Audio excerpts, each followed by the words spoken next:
नमस्कार दोस्तों। अभी इन एक दो मंथ में लोक अदालत की नोटिस लोन डिफ़ॉल्टर्स के पास में बहुत ज़्यादा आ रही हैं। इस अदालत में क्या होता है इसके बारे में पूरी जानकारी मैं आपको इस वीडियो में दूंगा एंड आपको बताऊंगा कि इस अदालत में जाना ज़रूरी है कि नहीं ज़रूरी है। अगर नहीं जाएंगे तो क्या होगा, जानने से आपको क्या क्या फ़ायदे हो सकते हैं। चलिए इस बारे में बात करते हैं।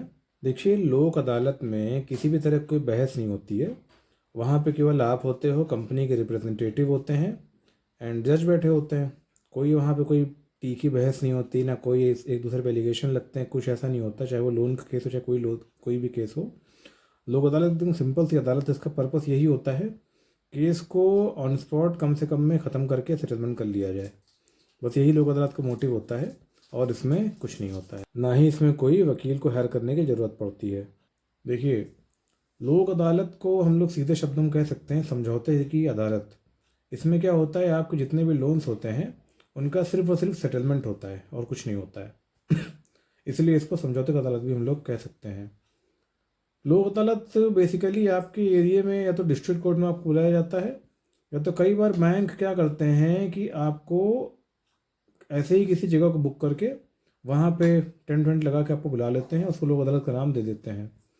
लेकिन जो रियल लोक अदालत आपकी होती है वो डिस्ट्रिक्ट कोर्ट में ही लगती है आपके एरिया के। ठीक है। तो अगर आपके पास अरेंजमेंट है पूरा सेटलमेंट करने के लिए, तब आप इस अदालत में जाइए, आपका सेटलमेंट काफ़ी कम से कम में हो जाएगा। एंड अगर आपके पास में अरेंजमेंट अभी पैसे का नहीं है, आप पैसे जुगाड़ अभी नहीं कर पा रहे हैं, तो आप इस अदालत में मत जाइए। क्योंकि अगर आपके पास पैसा नहीं तो इसमें जाके आप करेंगे भी क्या। इसमें आपको सेटलमेंट ही करना होता है। इसलिए इसमें अगर आप नहीं जाते हैं तब भी कोई कार्रवाई आपके ऊपर नहीं होती है। बस इसमें जाने का फ़ायदा एक ये होता है, अगर आप इसमें जाएंगे तो आपका सेटलमेंट काफ़ी कम से कम में हो जाएगा। अभी 13 दिसंबर को एक बहुत ही बड़ी अदालत लगने वाली है, जिसको राष्ट्रीय अदालत का नाम दिया गया है।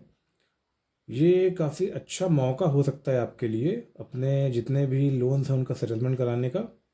एंड इसके साथ साथ इसमें जितने भी आपके गाड़ियों के ट्रैफिक के चालान हैं उसका भी काफ़ी कम में सेटलमेंट होकर ख़त्म हो जाता है। कई बार तो चालान माफ़ भी कर दिए जाते हैं, छोटे मोटे चालान अगर कोई होते हैं। तो काफ़ी अच्छा मौका है इसमें। अगर आप प्रेजेंट हो जाते हैं, आपके पास अगर अरेंजमेंट है, आप इसमें जाते हैं, तो बहुत ही अच्छा चांस है, काफ़ी कम से कम में आपका लोन यहाँ पर सेटल हो जाएगा। तो मैंने आपको बता दिया कि लोक अदालत में जाने से क्या होता है, नहीं जाएंगे तो क्या होगा। कोई दिक्कत नहीं होती है। अगर आपके पास अरेंजमेंट है तो आप बिल्कुल जाइए, लेकिन अगर आपके पास अरेंजमेंट नहीं है तो मत जाइए, कोई दिक्कत नहीं है। क्योंकि अरेंजमेंट जब नहीं तो आप जाके इसमें करेंगे भी क्या। इसमें होता सेटलमेंट ही आपका, और कुछ नहीं होता है। तो मैंने आपको जानकारी पूरी दे दी। अगर आपको इस वीडियो की जानकारी सही लगी, अच्छी लगी, तो उसको शेयर कीजिए, सब्सक्राइब कीजिए। Thank you.